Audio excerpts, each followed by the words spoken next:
أشهد أن لا إله إلا الله وحده لا شريك له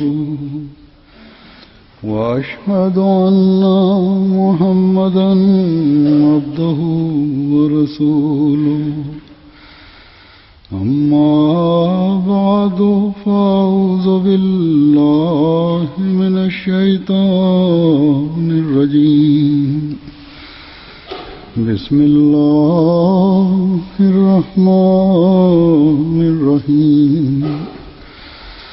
الحمد لله رب العالمين الرحمن الرحيم مالك يوم الدين إياك نعبد وإياك نستعين اهدنا الصراط المستقيم صراط الذين أنعمت عليهم غير المغضوب عليهم ولا الضالين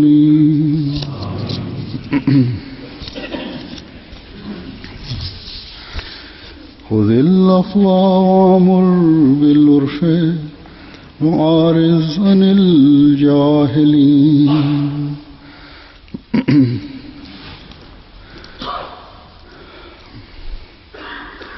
अफ़्व इख्तियार कर, maafkanlah dan perintahkanlah kepada kebaikan dan menjauhlah dari orang-orang yang jahil. Berkenaan dengan Rasulullah sallallahu alaihi wasallam,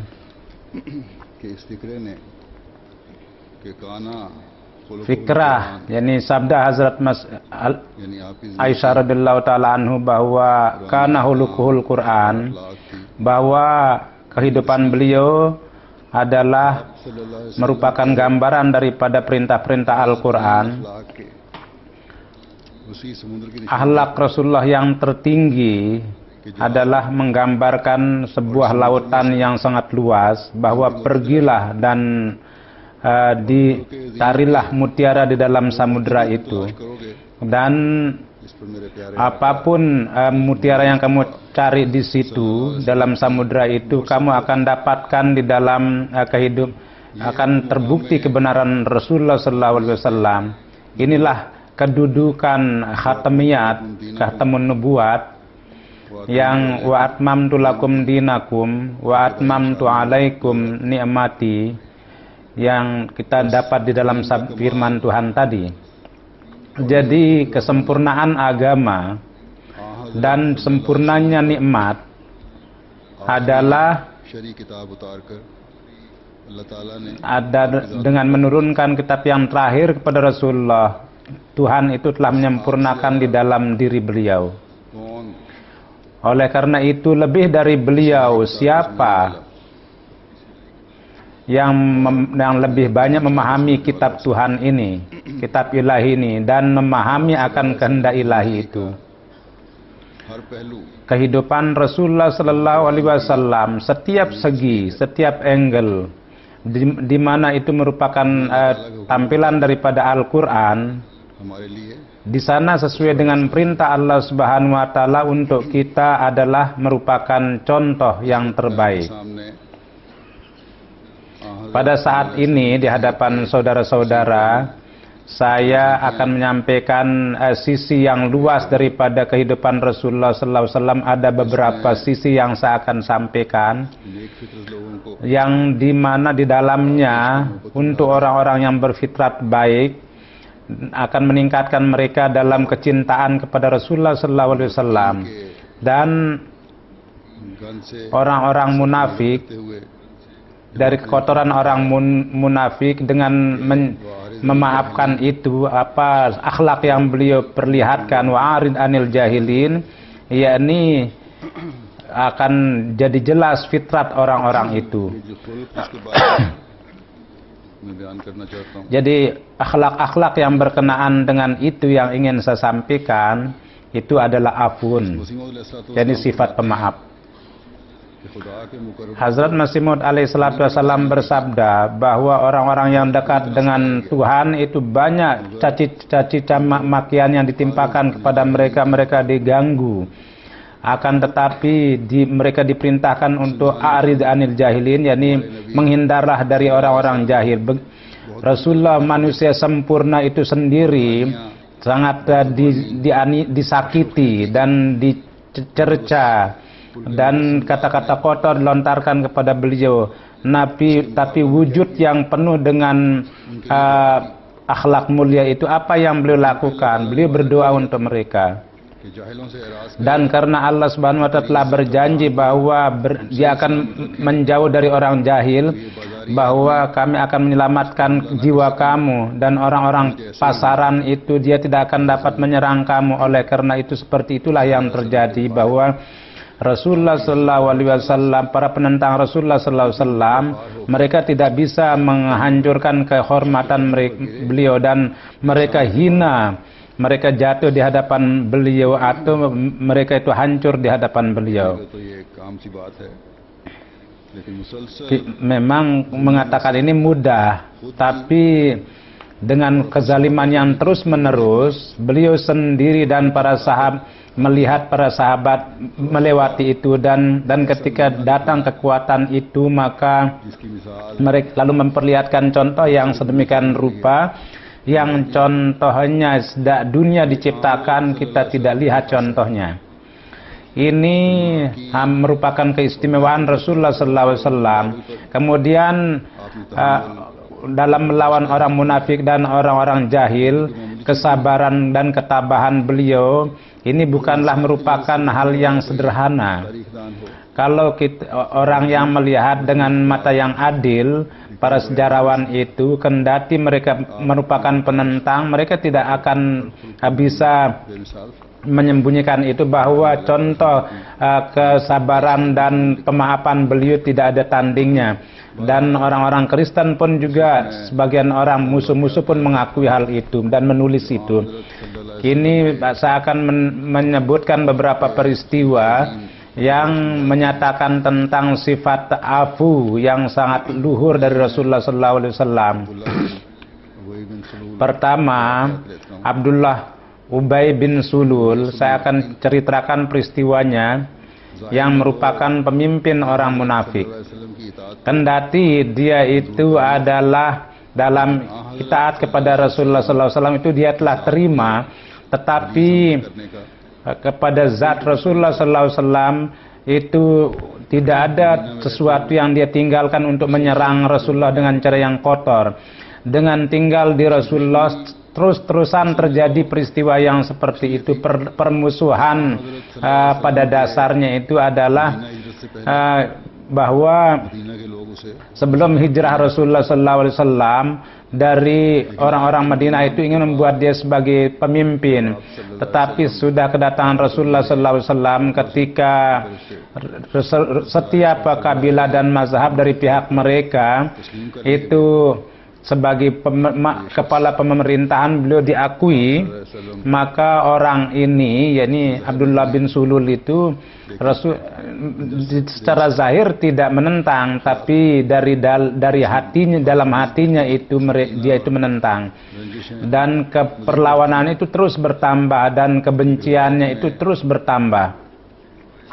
Di dalam satu riwayat, Rasulullah SAW उससे पहले का एक वाकया sesudah datang ke Madinah dan sebelum perang Badar, ada satu peristiwa yang mana Abdullah bin Sulul, और कीने kebenciannya itu, kebencian hatinya itu dan kedengkiannya dan sebagai perbandingannya itu bagaimana pernyataan kesabaran beliau. Dan pada dasar ini merupakan sifat apu yang luar biasa, bahwa pada saat itu menjadi tampak lebih terang lagi. Jadi di mana di mana sikap Rasulullah dan reaksi Rasulullah sallallahu alaihi wasallam itu terlihat. Walhasil di dalam riwayat itu tertera bahwa Imam Zuhri meriwayatkan bahwa Abdullah bin Zubair memberitahukan Usama bin Zaid radhiyallahu taala anhu memberitahukan kepada saya bahwa Rasulullah sallallahu alaihi wasallam pada di satu tempat itu beliau menunggang kuda, Usama bin Zaid di belakang beliau, dan pada dia datang ke Banu Haris Hazraj ini sebelum peristiwa Badar, yakni beliau sedang pergi ke sana, yakni sebelum perang Badar itu beliau pergi ke satu majelis di mana Abdullah bin Sulul duduk juga di situ, belum menerima Islam pada saat itu. Rasulullah sallallahu alaihi wasallam melihat di majelis itu ada orang Islam juga yang duduk, dan ada penyembah berhala, dan ada orang Yahudi. Dan di majelis itu Abdullah bin Ruwahah duduk. Maka di orang-orang majelis, jadi dari debu yang menyembur dari dari kuda Rasulullah, Hazrat Ubay bin Sulul menutup mukanya, katanya jangan menimpa kita dengan debu. Jadi Rasulullah kemudian beliau salam dan turun di situ dan memperdengarkan kepada mereka Quran. Pada saat itu Abdullah bin Sulul mengatakan bahwa apa yang kamu katakan itu bukan hal yang bagus. Kalau ini benar, maka janganlah engkau perdengarkan di majelis kami, jangan engkau sakiti kami. Pergilah ke rumah kamu dan orang yang datang kepada kamu, maka perdengarkanlah Quran itu. Setelah mendengar perkataan Abdullah bin Sulul ini, Abdullah bin Ruwahah radhiyallahu ta'ala anhu, kenapa ya tidak Rasulullah, diperdengarkanlah Quran di majelis kami, maka kami lebih senang mendengar Quran ini. Maka orang mendengar ini, orang Islam dan Yahud, maka nampak pada saat itu satu dengan yang lain saling pukul. Maka Rasulullah sallallahu alaihi wasallam terus menyuruh mereka diam, dan mereka itu diam. Dan ketika mereka diam, maka Rasulullah sallallahu alaihi wasallam menunggang kudanya dan pergi ke Sa'ad bin Ubadah dan memberitahukan kepadanya bahwa Abu Hubab, bahwa Abdullah Ubay bin Usulul apa yang dia katakan, dia telah mengatakan ini.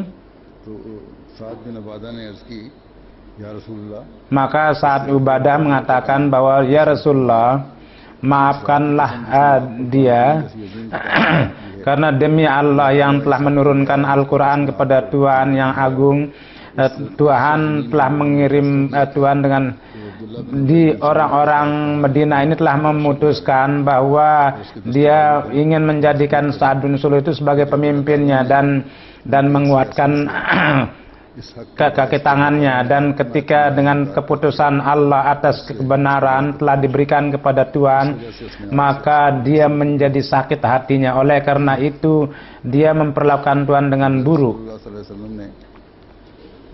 Maka Rasulullah SAW memaafkan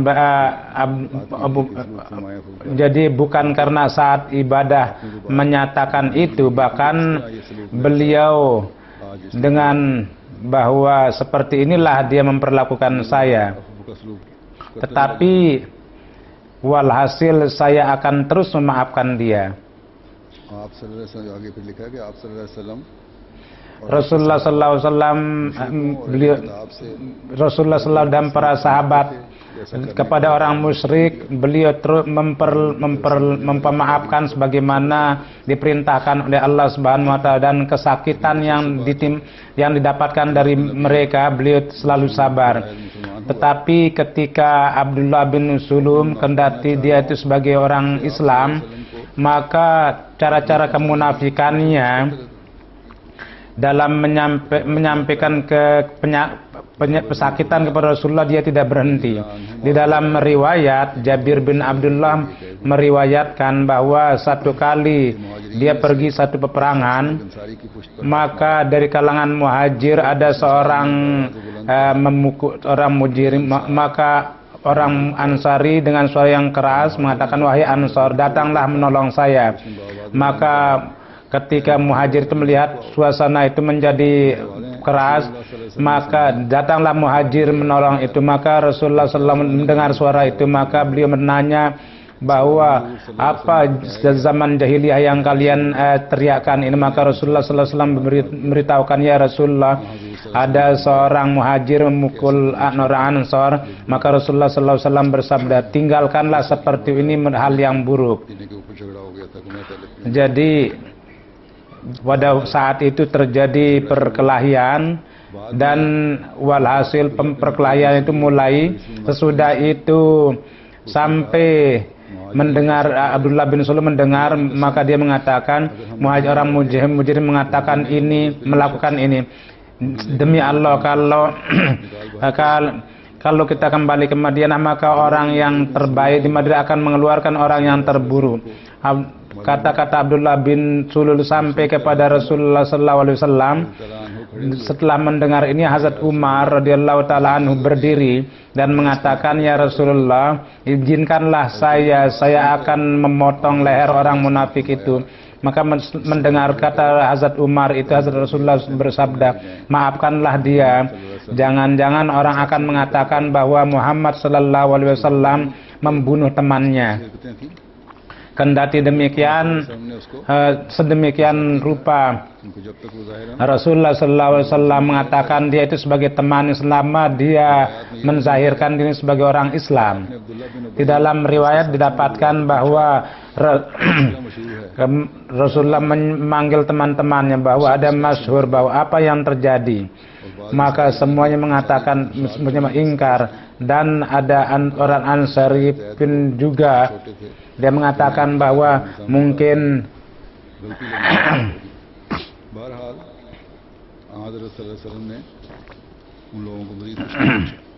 walhasil Rasulullah SAW itu Rasulullah SAW tidak menanyakan lagi ketika Allah Subhanahu Wa Taala dengan perantaraan wahyu memberitahukan bahwa inilah peristiwa yang benar, bahwa semua itu mengetahui. Dan disebutkan dalam Al-Quran bahwa yaquluna la irraja'na ilal madinati la yukhrijanna al-'azzu minal azal walillahi al-'izzatu walirasulihi walil mu'minina walakinnal munafiqina la ya'lamun. Ya, ini terjemahannya adalah mereka mengatakan kalau kita kembali kepada Madinah, maka orang yang paling baik akan mengeluarkan orang yang paling hina. Padahal kehormatan, kemuliaan adalah Allah dan milik Allah dan Rasulnya dan orang mukmin, tapi orang-orang munafik tidak mengetahui. Sesudah wahyu ini lebih dari Rasulullah, siapa yang lebih mengetahui bahwa Abdullah bin Sulul adalah dusta dan munafik? Karena firasat beliau sebelumnya sudah mengetahui bahwa ini adalah munafik. Tetapi Rasulullah SAW memaafkan dia. Bahkan sebelum masuk ke Madinah, ketika anak Abdullah bin Ubay yang merupakan pemuda yang sangat mukhlis, dia meminta kepada Rasulullah, ya Rasulullah, saya mendengar ini bahwa jika Rasulullah SAW menghendaki bahwa itu akan membunuhnya, maka perintahkanlah kepada saya bahwa saya akan membunuh bapak saya. Karena darah orang jahiliyah, kalau ada orang lain yang membunuh, maka jangan darah orang jahiliyah itu kembali dan saya membunuh orang yang membunuh bapak saya. Maka beliau berkata bahwa jangan seperti itu, saya tidak mau menghukum seperti itu. Bahkan beliau berkata bahwa bersama bapak kamu saya akan perlakukan dengan lemah lembut. Tidak hanya tidak saya menghukumnya, bahkan saya akan memperlakukannya dengan lemah lembut. Pada perjalanan inilah perjalanan yang di mana Hazrat Aisyah radhiyallahu taala anha dengan beliau tertinggal di belakang ketika kafilah sudah pada pergi, dan sudah itu ada seorang sahabat yang sesudah pergi kafilah dia datang untuk melakukan penyisiran yang tertinggal, dan ketika melihat beliau mengatakan innalillah, yang katanya pada saat itu Hazrat Aisyah itu tidur Pada saat itu segera dia menutup mukanya, dan beliau saat mendirikan ontanya di depan Hazrat Aisyah, dan Hazrat Aisyah duduk di situ dan berjalan. Dan ketika orang-orang bertemu dengan kafilah ini, maka pimpinan munafik menyebarkan isu itu berkenaan dengan Hazrat Aisyah. Mereka menuduh yang salah kepada Hazrat Aisyah. Maka Rasulullah SAW sedang mendengar ini sangat gelisah beliau, dan menuduh Hazrat Aisyah pada dasarnya adalah merupakan hal yang menyakiti, merugikan Rasulullah SAW kalau menuduh Hazrat Aisyah. Dan ketika sampai ke Madinah, maka Rasulullah SAW datang ke masjid dan beliau berceramah bahwa ada satu sabda beliau bahwa saya berkenaan dengan keluarga saya sangat disakiti, tetapi Rasulullah SAW orang-orang munafik itu beliau sabar menahan fitnahannya itu. Beliau tidak segera menghukum mereka. Dari Allah Subhanahu wa taala, ketika kebebasan Hazrat Aisyah itu datang wahyu dari Allah, maka pada saat itu pun beliau tidak menghukum orang itu, yang padahal beliau mengetahui bahwa mereka itu memfitnah. Bahkan beliau memaafkan mereka. Bahkan di dalam riwayat itu tertera bahwa ketika Abdullah bin Ubay wafat, maka anaknya yang merupakan seorang muslim yang muhlis, dia hadir di hadapan Rasulullah SAW dan bawa, berilah baju Tuhan, supaya dengan baju ini saya mengkain kafankan bapak saya, maka beliau memberikan baju dalamnya. Bahkan pemaafan beliau sedemikian rupa, beliau pergi datang untuk mensolatkan jenazahnya.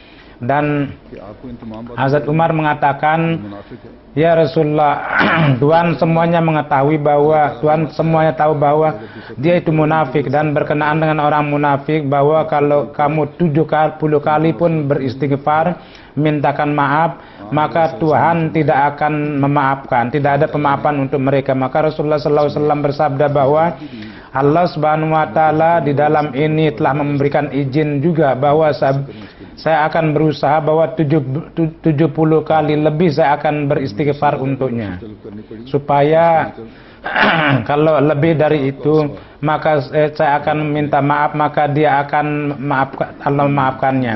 Maka inilah sifat pemaaf yang diperlakukan oleh Rasulullah SAW kepada Abdullah bin Sulul. Peristiwa yang saya beritahukan ini bahwa berkenaan dengan pemimpin orang munafik, beliau memperlakukan mereka dengan sifat pemaaf. Misalnya Ujad, seorang yang tidak berpendidikan, itu mengenai ada seorang yang keluar dari adab, beliau tidak mengetahui kedudukan Rasulullah SAW. Bagaimana Rasulullah SAW memaafkan? Dalam sebuah riwayat dikatakan bahwa Hazrat Anas radhiyallahu taala meriwayatkan bahwa saya bersama Rasulullah SAW, maka beliau menggunakan sebuah selimut, maka seorang Badui menarik selimut beliau itu sehingga ujungnya itu ada tandanya. Maka dia mengatakan, ya Rasulullah, ya Muhammad, saya dari harta Allah ini yang Tuhan telah berikan kepada Tuhan itu berilah saya, yakni unta itu. Maka beliau tidak dengan mendengar suara yang kasar ini, Rasulullah SAW pertama diam, lalu beliau mengatakan bahwa al-malul malullah wa ana abduhu, bahwa harta itu adalah harta Allah dan saya adalah hamba Allah. Maka Rasulullah SAW bersabda bahwa apa yang kamu telah datangkan kesulitan kepada kamu, bahwa saya akan menuntut balas kepada kamu. Maka Badui itu mengatakan bahwa saya tidak bisa dituntut balas. Maka Rasulullah bersabda bahwa kenapa kamu tidak dituntut? Maka Badui itu mengatakan bahwa karena Tuhan itu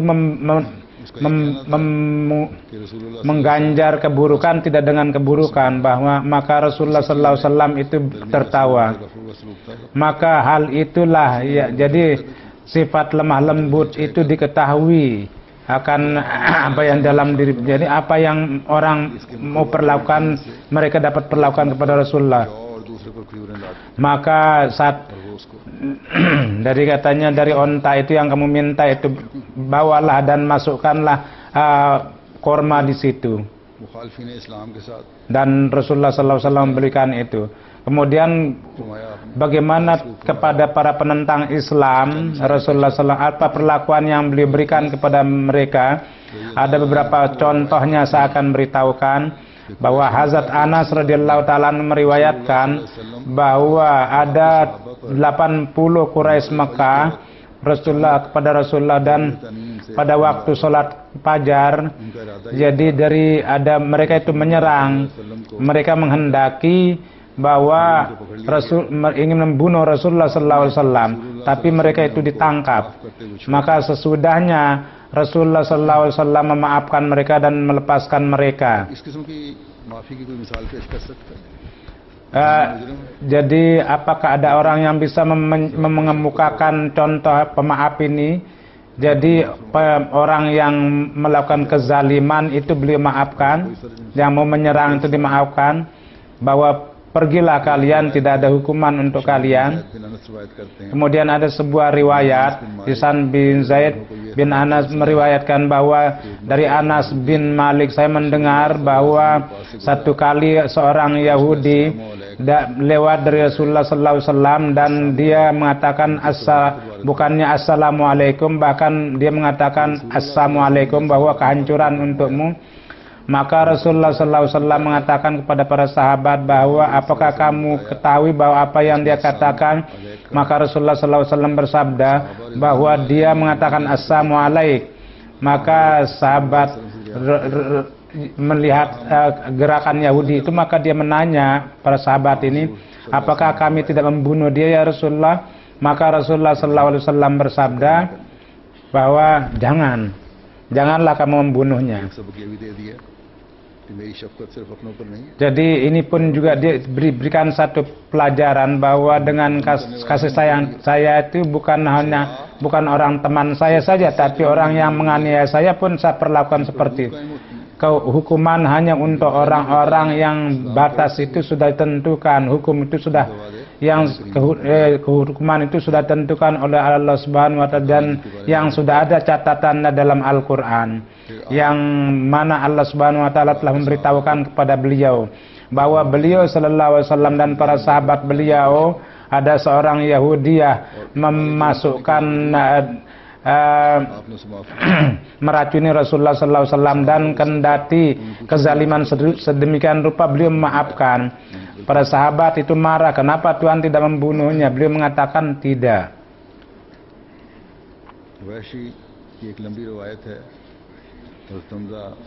Ini ada satu riwayat yang panjang. Hazrat Hamzah radhiyallahu taala anhu pada perang Uhud setelah mensyahidkan beliau mengatakan bahwa saya kembali ke Mekah.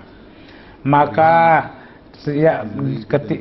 setelah kembali kepada Hazrat Aisyah, dan disitulah beliau melewatkan kehidupannya ketika di Mekah itu Islam sudah berkembang di mana-mana.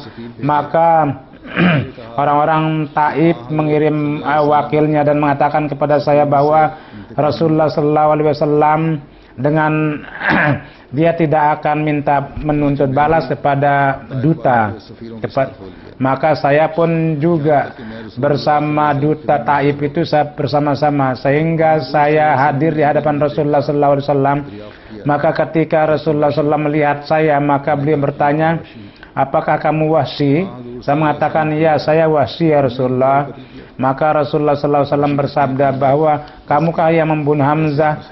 Wahsy mengatakan, iya, sebagaimana Tuhan telah dengar, seperti itulah yang terjadi.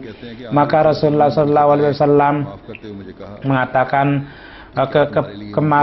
kesalahan-kesalahan saya, uzur maafkan. Apakah tidak mungkin bagimu bahwa jangan kamu ada di hadapan saya? Wasi mengatakan, setelah perkataan Rasulullah SAW ini saya pergi dari Madinah. Dan maka Rasulullah puncak pemaafan Rasulullah SAW dari itu dapat ditambah lebih diketahui bahwa ketika Wahsy tambah lebih menanya kepada Wahsy itu, maka berkenaan dengan kesyahidan Hazrat Hamzah, maka bagaimana dia mensyahidkan apa yang telah dilakukan. Maka sahabat mengatakan bahwa pada saat itu Rasulullah SAW menangis, mengalir air mata dengan mengingat paman beliau. Sesungguhnya dengan mengingat paman beliau menangis, bahwa paman beliau yang dalam melawan Abu Jahal, dia menolong beliau dan membela beliau. Tetapi dengan pembunuhan Hazrat Hamzah, terbunuhnya Hazrat Hamzah, kendati beliau kuat untuk menuntut balas, beliau memperlakukan dengan pengampunan kepada Wahsy dan memaafkan Wahsy itu. Sesudah kemenangan penaklukan Mekah, Rasulullah SAW, Hazrat Ikramah putra Abu Jahal beliau perintahkan untuk membunuh, karena dia adalah penjahat perang. Beliau merintahkan untuk membunuhnya adalah karena dia dan bapaknya dan dalam mendatangkan kesakitan kepada Rasulullah adalah orang yang paling besar. Dan ketika Ikramah mendapat informasi bahwa Rasulullah SAW telah memerintahkan untuk membunuhnya, maka dia lari ke Yaman, dan di belakangnya istrinya itu yang merupakan sepupunya, dan Haris bin Hisam, putri Hazrat Hisam, dan sesudah menerima Islam dia kirim, dan dia sedang menunggu perahu di sana. Maka ada satu riwayat juga Ikramah istrinya itu mendapatkannya dia sedang di dalam perahu, maka dia mengembalikannya. Dia mengatakan, wahai sepupu saya, datang kepada kamu berkenaan dengan seorang yang paling baik. Saya datang dari dia, yakni dari Rasulullah SAW. Saya datang dari beliau. Janganlah menghancurkan diri kamu. Saya datang telah meminta maaf untuk kamu. Rasulullah SAW telah memaafkan kamu. Dia tidak akan Rasulullah dengan istrinya datang dan dia mengatakan, wahai Muhammad SAW, istri saya telah memberitahukan kepada saya bahwa Tuhan sedang memberikan aman kepada saya. Maka Rasulullah SAW bersabda, dia benar apa yang dia katakan, bahwa Tuhan itu telah diberikan aman. Mendengar itu, maka Ikramah mengatakan, asyhadu an la ilaha illallah wahdahu la syarikalah wa annaka abduhu wa rasuluh, bahwa dia dengan malunya menundukkan kepalanya. Maka Rasulullah SAW bersabda, wahai Ikramah, semua yang dalam kekuasaan saya, kalau kamu kalau minta, maka saya akan berikan kepada kamu. Maka Ikramah mengatakan, wahai Rasulullah, semua kesalahan-kesalahan saya, kezaliman saya yang telah saya perlakukan kepada Tuhan, maafkanlah. Maka Rasulullah SAW berdoa, Allahumma ghfir li Ikramata kulla adawatin adaniha wa man takallama, yakni wahai Allah, setiap kezaliman Ikramah yang dia perlakukan kepada saya, maafkanlah. Wahai Allah, apa yang Ikramah katakan berkenaan dengan saya, maafkanlah. Apakah ada contoh yang seperti ini, sifat maaf itu? Allahumma shalli ala Muhammadin wa barik wa sallim innaka Hamidum Majid. Ada seorang bin Umair pada waktu peperangan penaklukan kota Makkah, ketika Rasulullah SAW tawaf, dia datang untuk membunuh Rasulullah SAW. Maka Rasulullah SAW Allah memberitahukan tentang programnya itu. Maka dia memanggil orang itu dan maka dia takut. Maka Rasulullah SAW bertanya kepada dia, untuk apa kamu datang? Maka jelas dia ditangkap dan berdusta, maka Rasulullah SAW senyum dan dengan kasih sayang Rasulullah memanggil dia dan meletakkan tangannya di dada beliau, di dadanya tanpa rasa takut. Maka padahal dia datang untuk membunuh Rasulullah, Izalah mengatakan bahwa ketika Rasulullah meletakkan tangan di dada saya, maka semua kebencian saya menjadi hilang. Untuk tujuan mana saya datang untuk membunuh wujud itu, maka sifat kasih sayangnya telah menjadikan lautan cinta dalam hati saya. Jadi inilah perlakuan majikan saya. Pelaku kejahatan itu telah ditangkap, bukannya memberikan hukuman, tapi dengan panah cinta sedemikian rupa dihancurkannya, sehingga demi untuk Bapa dia siap untuk mengorbankan jiwanya untuk beliau. Apakah ada yang dapat menanding ini, kasih sayang dan sifat pemaaf itu? Tetapi kita hendaknya senantiasa mengingat akan firman Rasulullah SAW bahwa Rasulullah SAW untuk kita adalah contoh yang mulia. Jadi contoh-contoh itu berjalan pada contoh-contoh itu untuk orang-orang Islam merupakan satu kewajiban kalau mereka itu memahami. Ummul Mukminin Hazrat Aisyah radhiyallahu taala anha meriwayatkan bahwa Rasulullah sallallahu alaihi wasallam dalam beliau 3 yang terbaik itu adalah beliau, yakni kalau itu Rasulullah sallallahu alaihi wasallam ने के लिए कभी किसी से इंतकाम नहीं लिया सिवाय इसके कि कोई अल्लाह ताला की कायम करदा हुदूद में Rasulullah telah pernah menuntut balas untuk diri beliau kecuali orang itu melanggar batas-batas Allah, maka Rasulullah sallallahu alaihi wasallam menghukumnya demi untuk Allah. Hazrat Umar radhiyallahu taala berkenaan dengan Hazrat Umar radhiyallahu anhu tertera sebuah riwayat bahwa dalam perbincangan beliau mengatakan kepada Rasulullah, ya Rasulullah, ibu bapak saya berkorban untuk Tuhan. Hazrat Nuh alaihissalam telah berdoa buruk untuk kaumnya, dan dia berdoa untuk kaumnya, Rabbila tazar al ardi minal kafirin dayyara. Wahai Tuhanku, janganlah ada rumah orang kafir di bumi ini yang tersisa. Ya Rasulullah, kalau Tuhan berdoa seperti Hazrat Nuh, maka semua kami ini akan hancur. Dan Tuhan itu disakiti, Tuhan dilukai,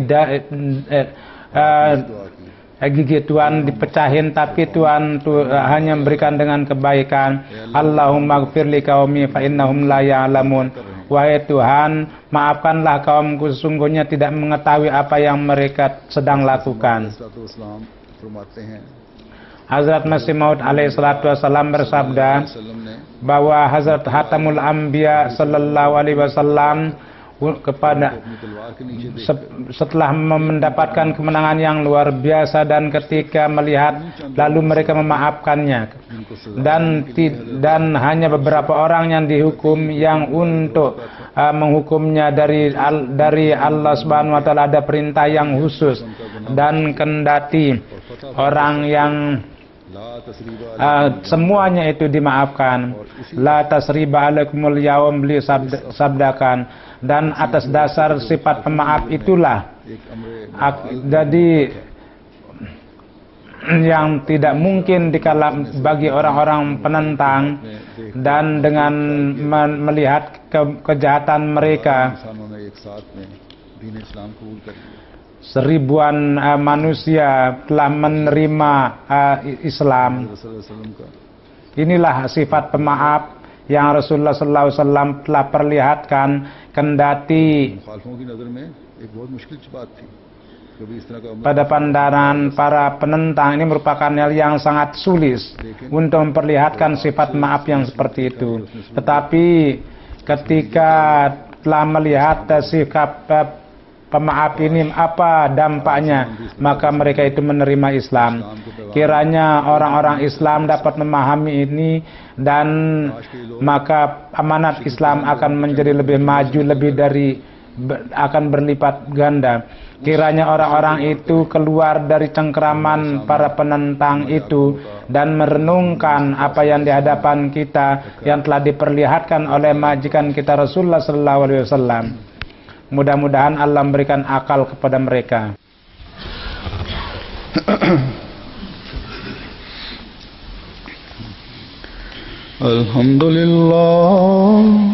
Alhamdulillah nahmaduhu wa nasta'inuhu wa nastaghfiruhu wa nu'minu bihi wa natawakkalu alayhi wa na'udzu billahi min shururi anfusina wa min sayyiati a'malina. من يهده الله فلا مضل له ومن يضلل فلا هادي له ونشهد أن لا إله إلا الله ونشهد أن محمدا عبده ورسوله.